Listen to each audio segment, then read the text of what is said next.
ثم إلى الشيخ أحمد الرفاعي ثم إلى الشيخ أحمد البداوي ثم إلى الشيخ أحمد البداوي أن الله يغفر لهم ويرحمهم درجات في الجنة وأن الله يتوشاهم برحمة المغفرة وأن الله يفتح علينا أبواب العارفين فقهنا في الدين ويهدينا إلى سواء السبيل وأن الله يرزقنا الفتوح والمنو والرسول صلاح القلب والجسد والروح على هذه النية كن صالحة وإلى حضرة النبي الفاتحة. بسم الله.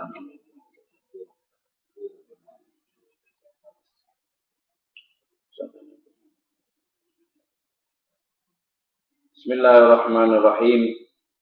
Alhamdulillahi rabbil alamin. Wa bihi nasta'inu ala umuri dunya wa din. Allahumma salli wa sallim ala sayyidina Muhammadin wa ala ali sayyidina Muhammad. Subhanaka la ilma lana illa ma 'allamtana innaka antal alimul hakim wa tub alaina innaka antat tawwabur rahim. Alhamdulillah, pada malam yang penuh barokah ini marilah kita selalu dan senantiasa bersyukur kepada Allah Subhanahu wa taala yang telah memberikan kepada kita kesempatan untuk menghidupkan waktu daripada umur kita untuk mendengarkan sedikit daripada ilmunya Rasulullah sallallahu alaihi wasallam. Sampailah di dalam kitab Bidayatul Hidayah sebagaimana yang sudah kita pelajari pada minggu yang sudah lewat. Beliau berkata, walakin yanbaghi laka an ta'lam qabla kulli syai'in annal hidayah allati hiya thamratul ilmi laha bidayatun wa nihayatun wa zahirun wa batinun wala wusula ila nihayatiha illa ba'da ihkam bi bidayatiha wala uthura ala batiniha illa ba'da al-wuquf ala zahiriha. Bahwasanya ketahuilah, hendaklah engkau mengetahui sebelum engkau mendapatkan hidayah. Sebagaimana yang kita katakan, kitab kita ini dinamakan Bidayatul Hidayah, tangga hidayah. Kalau boleh diumpamakan, hidayat yang mana hidayat itu adalah petunjuk Allah. Apa itu hidayat? Petunjuk yang diberikan oleh Allah di dalam hati manusia, itu namanya hidayat. Seseorang kalau kita lihat di masjid, dia beribadah kepada Allah. Ada orang yang baca Qur'annya banyak. Ada orang puasanya banyak. Mungkin terlintas dalam hati kita. Apa yang mereka cari? Kenapa mereka bisa beribadah? Ketahuilah mereka di dalam hatinya diturunkan oleh Allah hidayat sehingga mereka mampu dan gemar melakukan ibadah. Setiap kita beribadah ini tujuannya adalah mencari hidayat Allah. Kita menghadiri majelis ta'lim, kita berbuat baik, tujuan utamanya mencari hidayat Allah Subhanahu wa ta'ala. Sebab hidayat itu kalau boleh diumpamakan bagaikan buah dari sebuah pohon. Kalau kita umpamakan pohon mangga, buah mangganya, itu namanya hidayat Allah. Kalau kita mau mendatangkan hasil buah mangga yang bagus, pertama kali kita tanam di tempat yang bagus. Pertama kali kita tanam di tempat bagus, jangan kita tanam di atas batu. Kenapa? Karena biji mangga tidak bisa tumbuh di atas batu. Kita cari tanamnya di tanah. Tanahnya tanah yang bagus. Jangan kita tanam di tanah yang kering atau tanah yang tidak subur. Kenapa? Kalau tanahnya kering dan tidak subur, biji mangga tidak bisa tumbuh. Kemudian sudah ditanam di tempat yang bagus, kita siram. Kemudian setelah kita siram, kita kembangkan. Kemudian sudah dia kuat, barulah mendatangkan hasil buah mangga yang bagus. Begitu juga kalau kita kepengen mendapatkan hidayat, sholatnya yang benar. Kalau kita sholatnya tidak pakai wudhu, berarti bagaimana buah biji mangga mau tumbuh, menghasilkan buah yang bagus kalau kita tanam di atas batu. Begitu juga umpamanya. Jadi tidak bisa kita mendapatkan hidayat dari Allah kalau kita masih tidak mengetahui bagaimana cara beribadah kepada Allah. Bagaimana caranya? Ya caranya dengan ilmu. Jadi cara beribadah ini harus pakai ilmu. Mau sholat, tahu hukum wudhu, tahu hukum bagaimana menghadap ke kiblat dalam keadaan suci. Kemudian baca Al-Fatihah. Kalau kita mau sholat tapi badan kita ada najis. Seperti orang mau nanam pohon mangga tadi, dia nanam kemudian ditinggal. Atau dia nanam di tempat yang tidak subur, tidak tumbuh buah mangganya. Itu diumpamakan. Allati hiya tamratul ilmi, yang mana hidayat itu adalah buah daripada ilmu. Ilmu buahnya adalah hidayah dari Allah. Laha zahir, laha bidayah wan nihayah. Ada pangkal, ada ujung. Ada zahir, ada batin. Ilmu ada ilmu zahir. Ada ilmu batin. Kalau ilmu zahir ini ilmu yang dicari di kitab. Itu ilmu zahir. Kalau ilmu batin ini ilmu yang diberikan oleh Allah kepada hamba yang hatinya bersih. Itu ilmu batin. Para aulia, mereka yang mereka cari bukan ilmu zahir. Kalau ilmu zahir itu bisa diucapkan oleh orang baik dan orang yang jelek. Bisa ceramah, ilmu, hukum ini. Itu bisa berbicara kayak gitu tuh orang baik sama orang jelek. Bisa semuanya. Jadi itu ilmu mudah. Ilmu yang hanya sebatas di hadapan hati-hati manusia atau di ujung lidah-lidah orang. Itu ilmu gampang. Enak kita dengar orang ceramah, mengelola ilmu. Begini dia berbicara begitu. Itu ilmu yang mudah sebenarnya. Tapi yang kita kepengen adalah ilmu batin. Ilmu batin ini bukan ilmu kebatinan. Bukan ilmu kebatinan. Yang dimaksud ilmu batin di sini ilmu yang diberikan langsung oleh Allah secara cuma-cuma. Ada sebagian orang ada diberikan oleh Allah cuma-cuma, walaupun dia tidur ada, tapi jarang sekali diberikan oleh Allah ilmu batin. Zaman dulu ada seorang sodik, orang baik, namanya Syekh Abdul Aziz Ad-Dabbal, wali min auliyaillah, orang yang dekat kepada Allah. Beliau mempunyai kakek. Sebelum kakeknya meninggal, dia berpesan kepada anaknya perempuan. Dia mengatakan, wahai anak putriku, kalau aku meninggal, ini kopiah, kasihkan dengan anakmu, cucuku, yang belum lahir. Namanya Abdul Aziz. Setelah tidak berapa lama dari ucapannya, kakeknya meninggal. Anak belum lahir. Setelah berapa tahun anak lahir, umur 1 tahun, 2 tahun, ibunya lupa nyimpen kopiah. Waktu mau bersih-bersih lemari, dilihat ada bungkusan kopiah. Dia ingat ini kopiah pesan daripada orang tuanya untuk cucunya. Setelah dia umur 10 tahun baru ingat, dipakaikanlah kopiah kepada anak umur 10 tahun. Setelah dipakaikan, anak tadi itu dia tidak sadar, hatinya langsung bergetar. Langsung dia banyak baca sholawat. Gara-gara pakai kopiah, langsung dia bergetar hatinya, dia mendekatkan diri kepada Allah, dia membersihkan hatinya, dia membuang sifat-sifat yang dibenci oleh Allah, dia hiasi hatinya dengan sifat-sifat yang baik. Sudah lama demi kelamaan dia dibukakan oleh Allah ilmu yang tidak diketahui oleh manusia. Ilmu yang tidak diketahui oleh manusia. Ini ada terjadi di manusia yang diberikan oleh Allah secara cuma-cuma. Padahal beliau tidak pernah sekolah, tidak pernah belajar. Cuman ini jarang. Ilmu yang kayak gini jarang terjadi. Pernah juga terjadi di Mesir. Di Mesir ada seorang yang bernama Syekh Ali Al-Khawas. Ada lagi yang bernama tokoh ulama Syekh Abdul Wahab Asy-Sya'rani. Abdul Wahab Sya'rani, beliau adalah alumni daripada alumni Universitas Azhar yang ilmunya luar biasa. Subhanallah, setiap dia mau mengajar di Azhar, dia ngelihat ada tukang sepatu. Tukang sepatu itu dikenal oleh masyarakat orang yang bersih hati. Dia tiap lewat depan tukang sepatu, dia mengatakan, mana ada orang yang jadi wali tidak punya ilmu. Dia langsung pergi ke Azhar, mengajar di kuliah Azhar. Namanya Abdul Wahab Sya'rani, seorang alim besar. Tiap dia mau pulang begitu lagi, dia menghina tukang sepatu tadi. Tukang sepatu dikenal di masyarakat orang yang hatinya bersih. Mana ada orang yang dicintai oleh Allah menjadi wali Allah kalau dia buta huruf. Subhanallah, sampai ke rumah terjadi selisih paham dengan istrinya. Akhirnya istrinya tadi marah. Istrinya menyuruh kepada Abdul Wahab Sya'rani tadi itu untuk nunduk. Setelah nunduk, dinaiki punggungnya oleh istri. Ini kejadian di rumahnya, ditutup pintu, tidak ada yang ngelihat. Ini kejadian di rumahnya. Setelah kejadian di rumahnya, bagaimana biasa di hari esoknya dia mau berangkat untuk ngajar di kuliah di Azhar. Dia berjalan sebagaimana dia berjalan. Kalau berjalan sampai di pasar, nemui tukang sepatu, tapi untuk menghina. Kalau kamu benar-benar dicintai oleh Allah, pasti dikasih ilmu, kata dia. Ini penghinaan. Langsung dia ngajar. Akhirnya dia tidak kuat, dia katakan apa dia?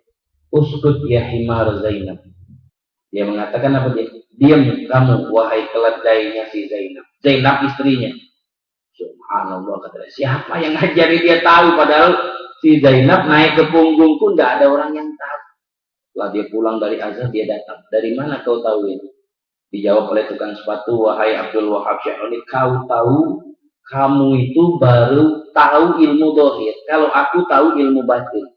Dari mana kau sekolah ilmu batin?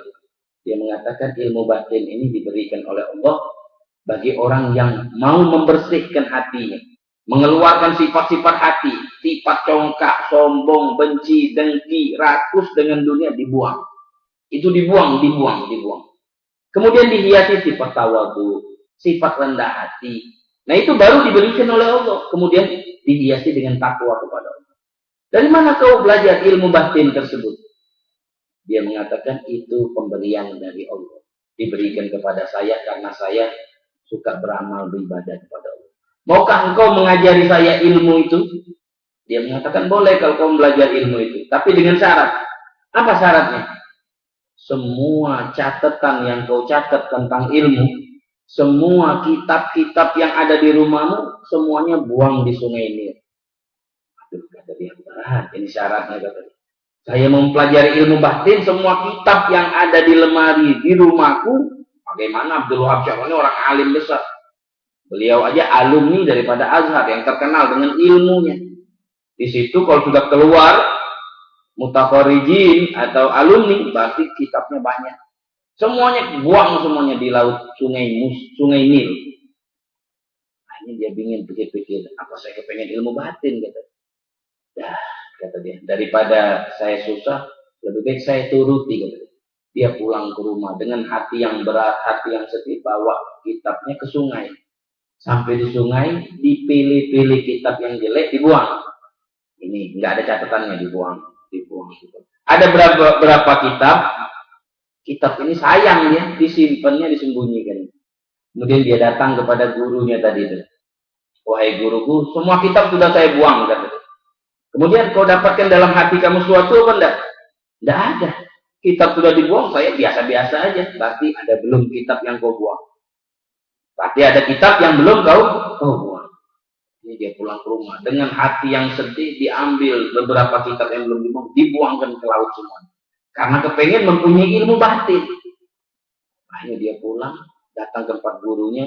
Wahai guruku, katanya semua ilmu, semua kitab-kitab sudah saya buang. Sudah dibuang semua, sudah. Coba kau pejamkan. Begitu dia pejamkan, langsung dibukakan oleh Allah Subhanahu wa Ta'ala ilmu yang kemarinnya dia tidak paham. Ilmu yang kemarinnya beliau tidak paham. Jadi ilmu dohir itu ilmu yang bisa dicari dengan belajar. Ada lagi ilmu batin. Bukan ilmu kebatinan, tapi ilmu batin, ilmu yang diberikan oleh Allah, ilmu yang tidak ada kitab.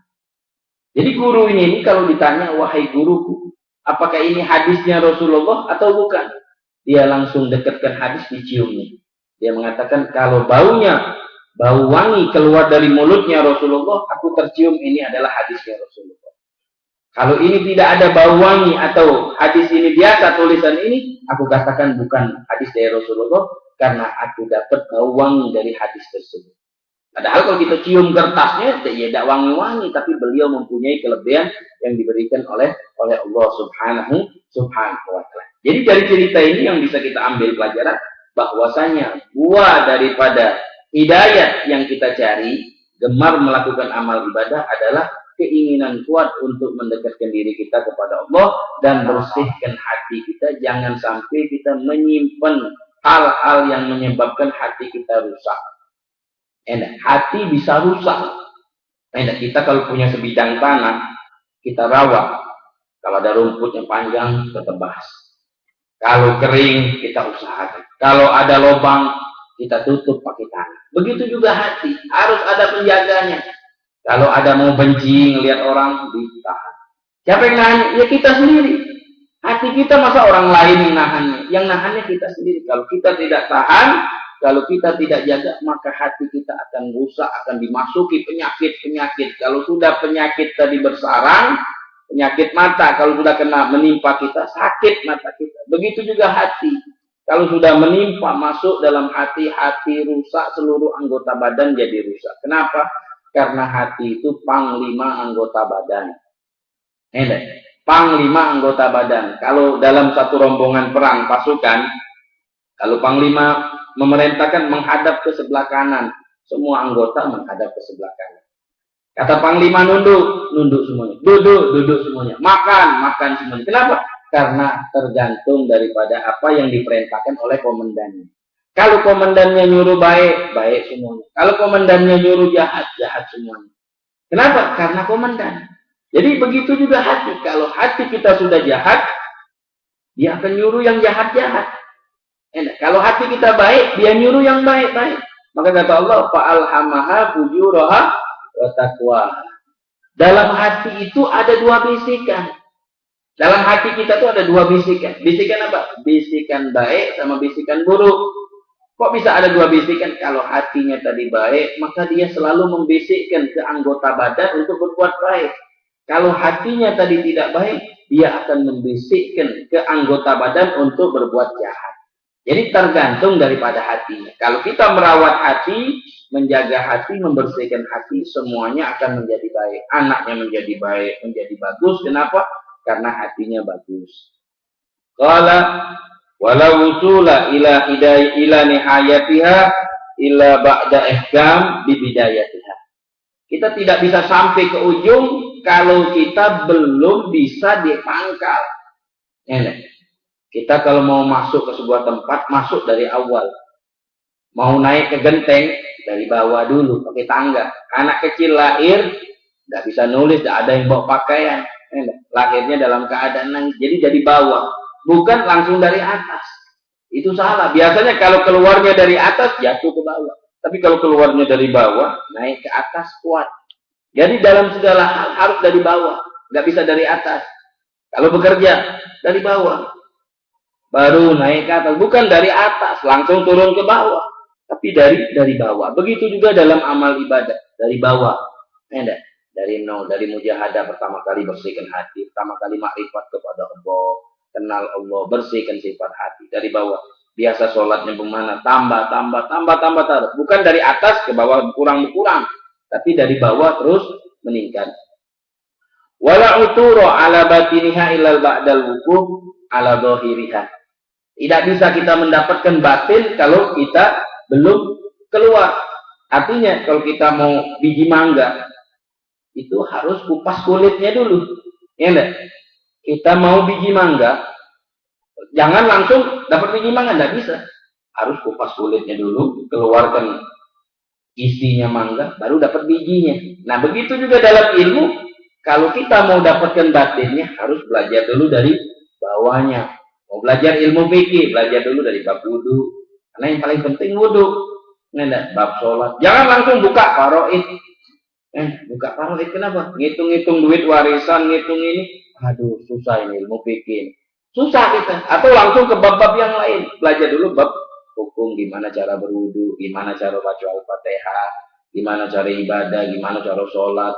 Benar apa tidak bacaan Al-Fatihah kita ini? Alhamdulillahirabbil alamin, Ar-Rahmanir-Rahim. Benar apa tidak yang kita baca Al-Fatihah? Kita cari siapa guru ngaji yang pandai baca, ngerti tajwid. Kita bacakan Al-Fatihah kita. Benar apa tidak bacaan anak? Alhamdulillah.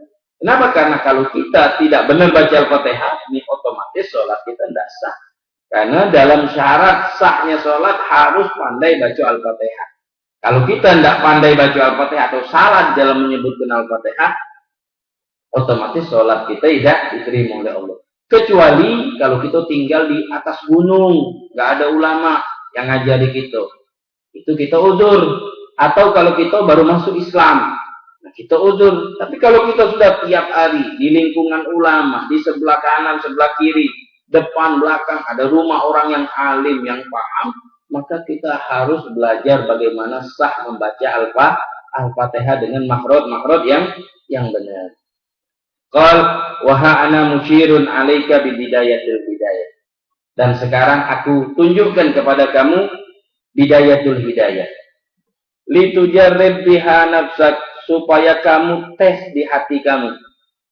Jadi tunjukkan kitab bidayatul hidayah. Isi kitab ini coba dengan amalan kita sehari-hari, sesuai atau tidak. Wa tamtahin biha qalbak, kau uji hati kamu. Fa in sadaqta qalbaka ilaiha ma'ilan wa nafsaka biha muqawi'atan walaha gabilatun badunaka tatallu ilan nihayah wa taghalghal fi biharil ulum. Kalau isi di awal-awalnya, di permulaan kitab ini sesuai dengan kehidupan kita, sesuai dengan kondisi kita, maka silakan kau akan mendapatkan ilmu yang besar. Makanya kitab Bidayatul Hidayah ini, berkata ulama-ulama, ini bukan kitab sembarangan, bukan kitab kecil. Tidak berani para ulama mengatakan kitab Hidayatul Hidayah ini kitab kecil, bukan.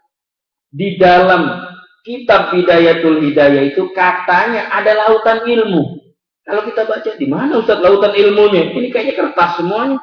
Tidak ada. Tapi kalau kita dengar dari guru-guru kita, kalau kamu tahu, dia mengatakan di dalam kitab Hidayah, di dalamnya itu ada lautan ilmu. Lebih besar daripada kitab-kitab yang lain. Kalau kita lihat kitabnya kecil. Biasa-biasa kitabnya ada yang kecil kayak gini. Kita kantong, ya bisa. Kata ulama yang kita dengar dari guru kita, di dalamnya ada lautan ilmu. Tambah kamu membaca di dalamnya, tambah membuka lautan ilmu. Ya, kita nggak tahu yang mana lautan ilmunya. Karena apa? Karena ilmu kita sedikit. Kalau ilmu kita banyak, ilmu kita itu, maka kita bakal tahu. Bahwasanya di dalam kitab Bidayatul Hidayah ini ada lautan ilmunya. Jadi oleh karena itu bukan kita katakan pelajaran kita ini pelajaran TK, bukan. Atau pelajaran anak-anak biasa kita. Tapi pelajaran kita ini walaupun kitabnya kecil bentuknya, tapi isinya lautan ilmu. Sebagaimana dari kemarin kita mendengar tentang rahasia niat, rahasia bagaimana cara untuk menuntut ilmu, niat-niat yang baik. Nah, kalau kita belajar hadir majelis taklim, tujuannya apa? Coba kita barengkan dengan niat yang kita alami dalam kondisi kita. Aku dari rumah biasa-biasa naik motor, duduk ke sini, duduk Al-Fatihah, balik, tidur. Nah, berarti tidak sesuai. Berarti yang kita amalkan tidak sesuai. Jadi mulailah itu kita dididiknya. Keluar dari rumah, ingat. Ada sayapnya malaikat katanya, dengan takwil hadis yang sudah kita pelajari. Katanya itu artinya sayap itu lindungan malaikat. Ada lindungan malaikat. Ada lagi yang mengatakan itu artinya kasih sayang yang diberikan oleh malaikat, pandangan-pandangan khusus kepada orang yang mencari ilmu. Kemudian niatnya apa, dia mau belajar? Mau dibilang alim, mau dibilang pintar, bukan, mau mencari keridhaan Allah. Nah, itu mulai kita rubah. Kita sesuaikan isi kitab Bidayatul Hidayah ini dengan tingkah laku kita sehari-hari. Nah, di situ bakal kau dapatkan lautan ilmu. Kalau tidak sesuai, anak ke sini biasa-biasa. Habisnya itu balik ke rumah itu selimut, tidur lagi biasa-biasa. Tapi tidak sesuai sama isi kitab. Nah, mulai karena itu mulai dari sekarang kita baca, kita paksakan diri kita ngamalkan kitab Bidayatul Hidayah, karena kalau kita amalkan di situ ada lautan ilmu, yang mana kata guru-guru kita begitu.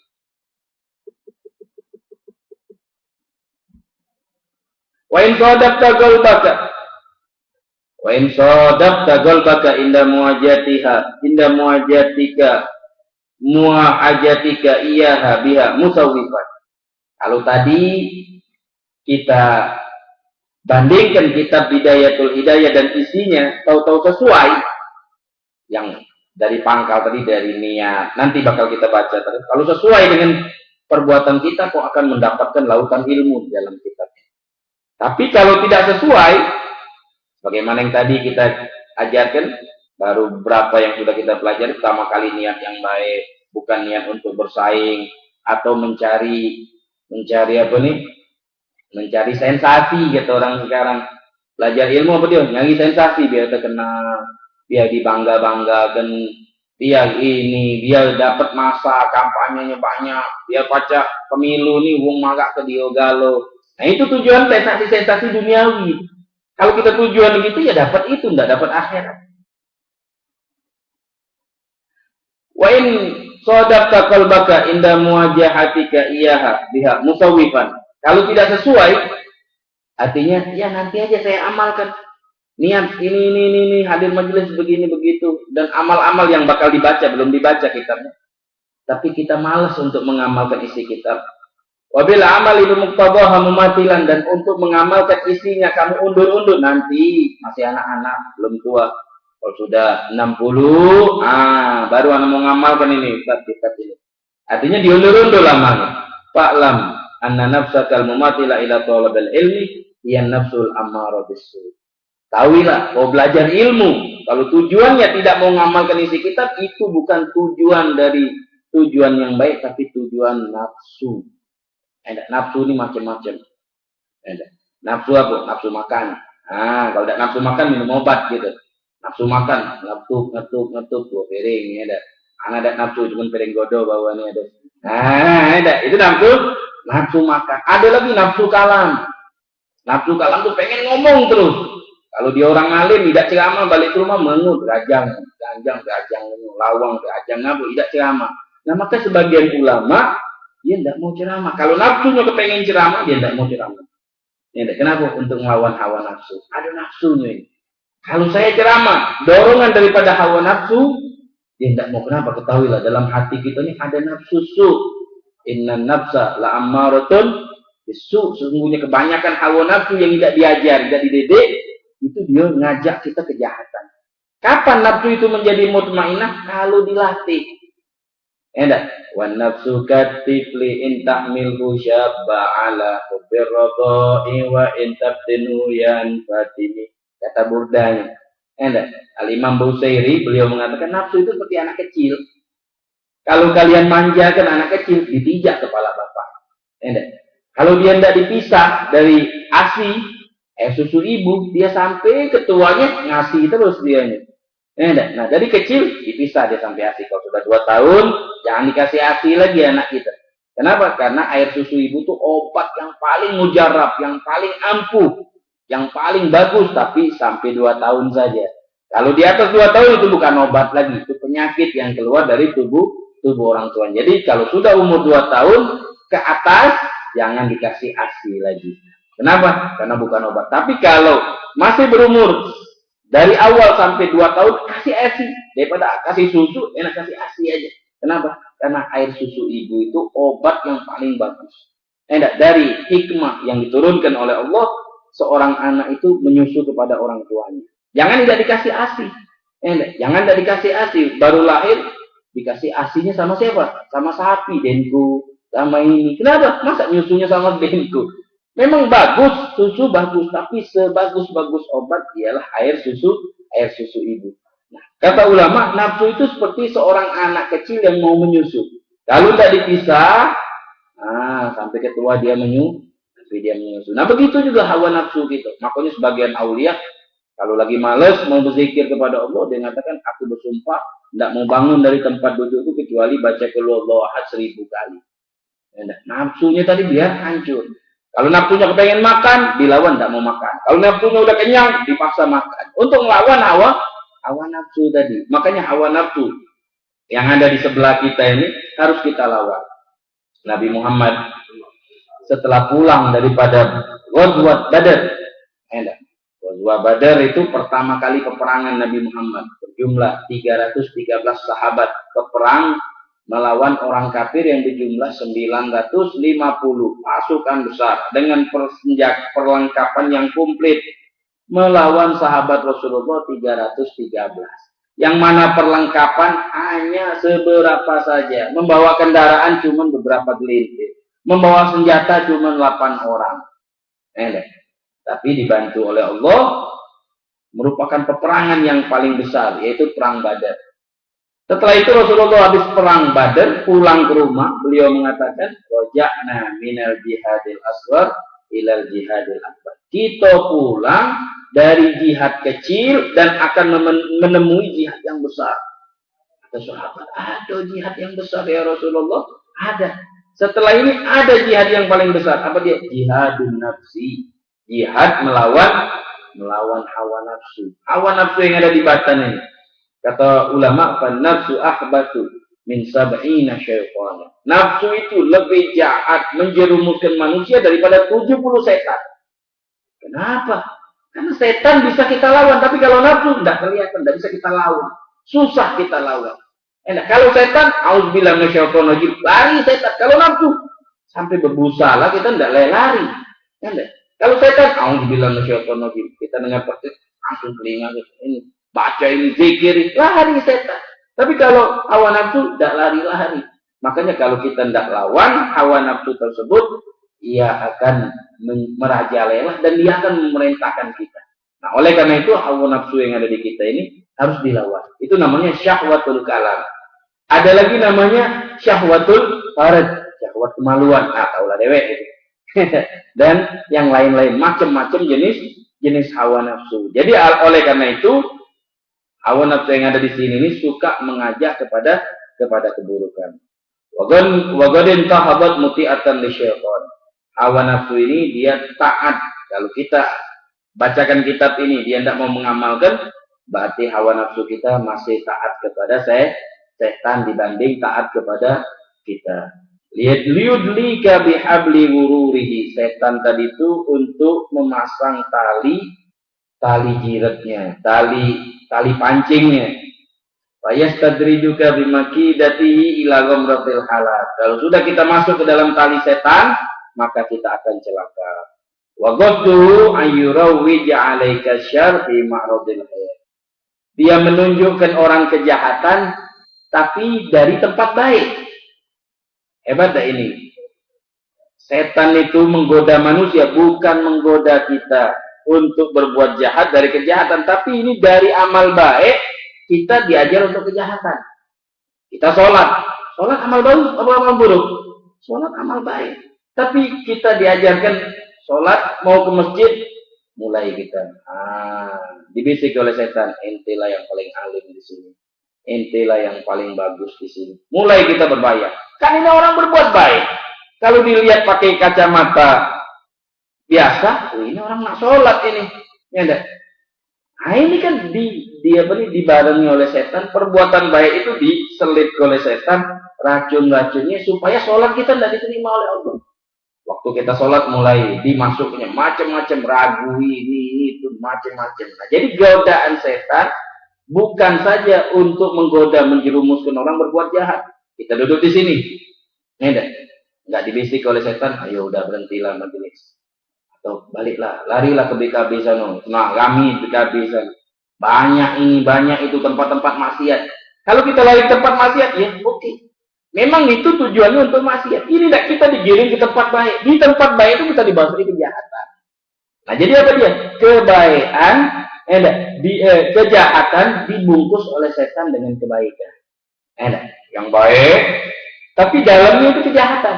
Atau kejahatan dibungkus dengan kebaikan. Jadi oleh karena itu, kalau kita hadir majelis, jangan kita kena rayunya setan. Jangan niat bersaing. Ya ini ulama yang lain, anak kalau jadi orang alim, Ustaz Alwi dulu yang bakal anak saingi.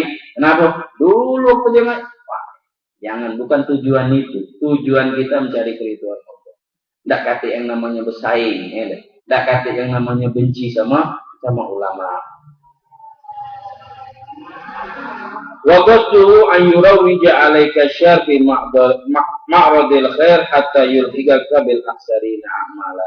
Tujuannya untuk merugikan kita agar kita ini amal baik kita menjadi rugi. Sebenarnya kita hadir di sini untuk mendapatkan kebaikan. Yang kita dapat dari hadir majelis taklim, doa daripada sampai yang kemarin kita baca, sampai ikan yang di laut doakan kita. Supaya setan tadi itu tujuannya supaya ikan tidak jadi doa. Karena dalam kitab fikih disebutkan yang dapat doa ini orang yang tujuan baik saja. Kalau tujuannya tidak baik, tidak dapat doa ini. Doanya ikan, doanya malaikat naruh sayapnya. Kali itu yang baik-baik saja. Kalau niatnya tidak baik, tidak dapat doanya malaikat. Nah, jadi oleh karena itu supaya kita tidak dapat kebaikan, rugi. Jadi duduk kita ini tidak boleh apa-apa. Dapat apa? Pak sama ya. Alladzina dhalla sa'yuhum fil hayatid dunya wa hum yahsabuna annahum yuhsinuna sun'an. Siapa itu yang rugi kata Allah? Bil aksarina a'mala alladzina dhalla sa'yuhum fil hayatid dunya. Mereka yang usahanya disesatkan oleh Allah Subhanahu wa taala Wahum yahsabuna, mereka menyangka annahum yuhsinuna sunah. Mereka menyangka anak hadir tiap hari di majelis taklim, anak sholat, anak berbuat baik, anak begini, anak begitu, tapi dia tidak tahu di situ ada racun yang diselipkan, yang dihembuskan oleh setan sehingga amal baiknya tadi itu tidak diterima oleh Allah Subhanahu wa taala. Mudah-mudahan dari pelajaran yang kita pelajari ini Allah yaftah alaina butal arifin fakihna fiddin wa yahdina ila sawa'is sabil wa anna Allah yatubna al-futuh wal munu wa rusul salahil qalb wal jasad wa ruh ala hadhihi niyatul salihah wa ila hadratin nabi al-fatihah.